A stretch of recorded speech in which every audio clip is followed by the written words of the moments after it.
Muy buenas a todos, bienvenidos una vez más a CMCD Podcast, bienvenidos a este nuevo programa en el que vamos a estar hablando sobre la Biblia.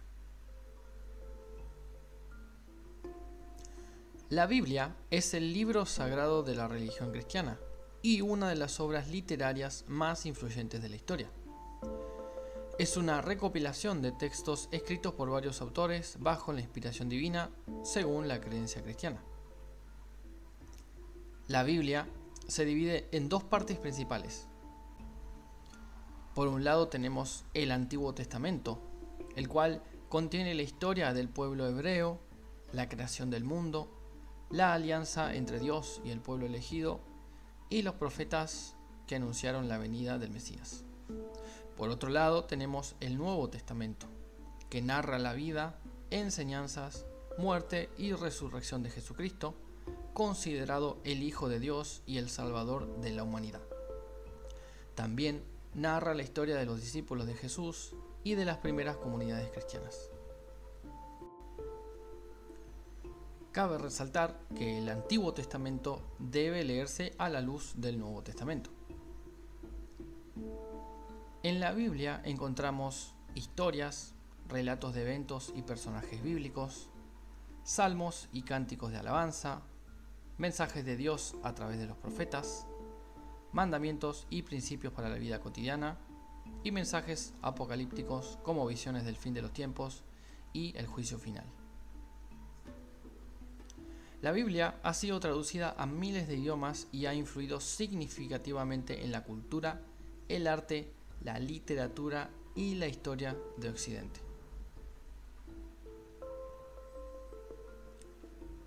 ¿Qué significa cuando decimos que la Biblia es la palabra de Dios?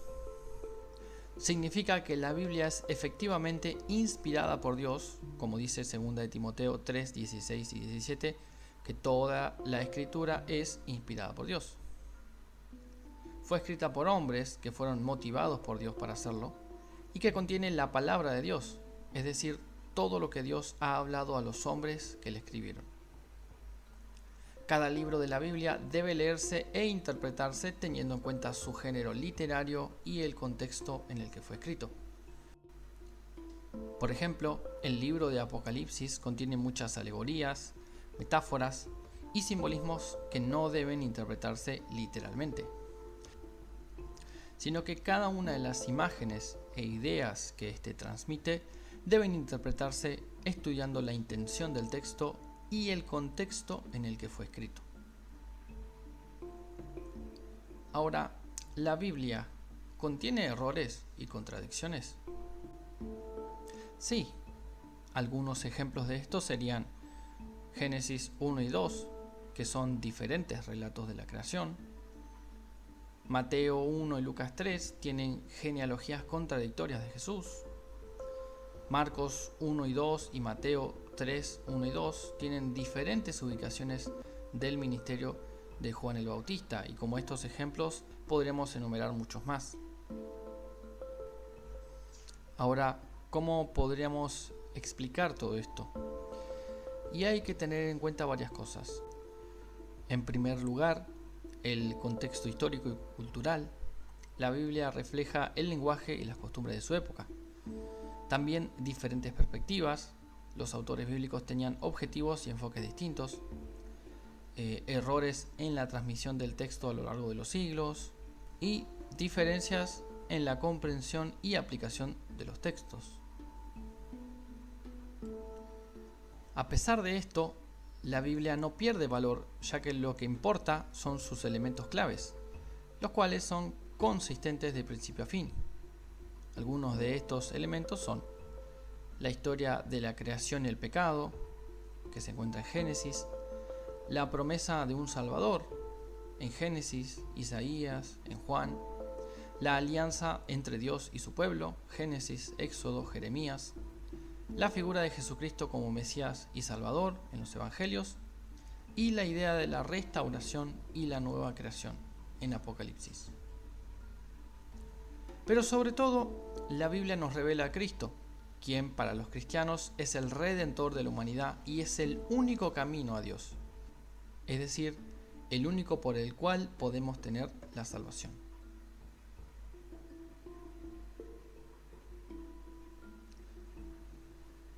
Algunos cristianos van a afirmar que efectivamente la Biblia es la palabra de Dios y que no contiene ningún error.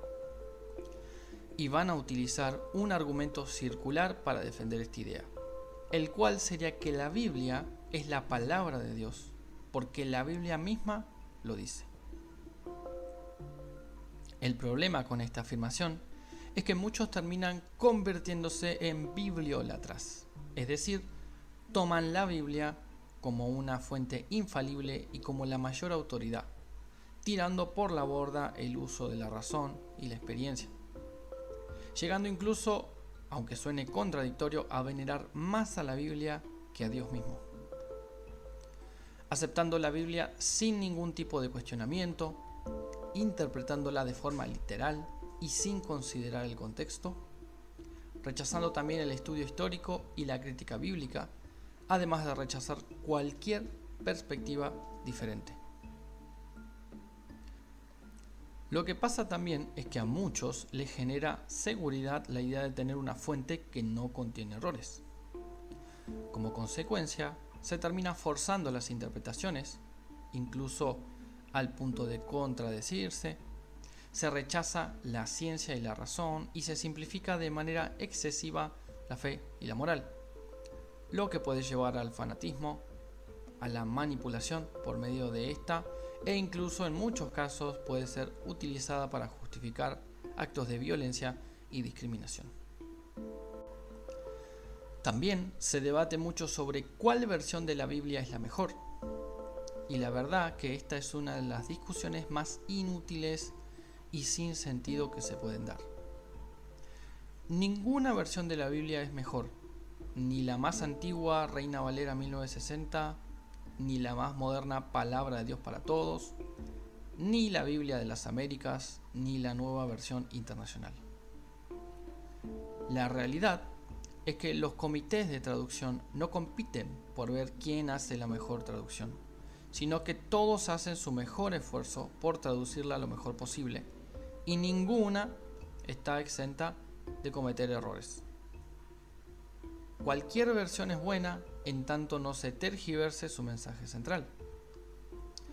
La verdad es que lo mejor que podemos hacer es leer varias versiones a la vez.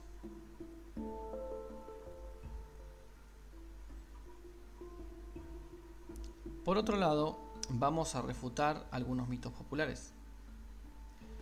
En primer lugar, si bien la Biblia, como bien venía diciendo, es un libro que no solo debe leerse, sino también estudiarse, pero es un libro que todos pueden leer y no es solamente para unos pocos, ya que este contiene muchas enseñanzas simples y prácticas.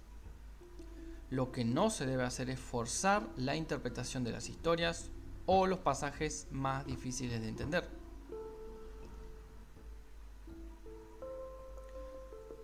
La Biblia no fue escrita por personas que la canalizaron o que entraban en alguna especie de trance, sino que sus autores eran inspirados, es decir, eran motivados por Dios para escribir. La Biblia no es un libro mágico, ni esotérico, ni de iluminación, ni contiene secretos místicos. Tampoco es un amuleto protector o algo por el estilo, sino que lo valioso es su mensaje y contenido. Leerla no sirve de nada si no se pone en práctica lo que ésta enseña. Pero sobre todo, la Biblia contiene la clave para acercarnos a Dios, recibir perdón por nuestros pecados y recibir la salvación por medio de Jesucristo. Juan 3:16 dice: porque de tal manera amó Dios al mundo, que ha dado a su Hijo unigénito, para que todo aquel que en él cree no se pierda, mas tenga vida eterna. Hechos 4:12 dice: solo en Jesús hay salvación. No hay otro nombre en este mundo por el cual los seres humanos podamos ser salvos.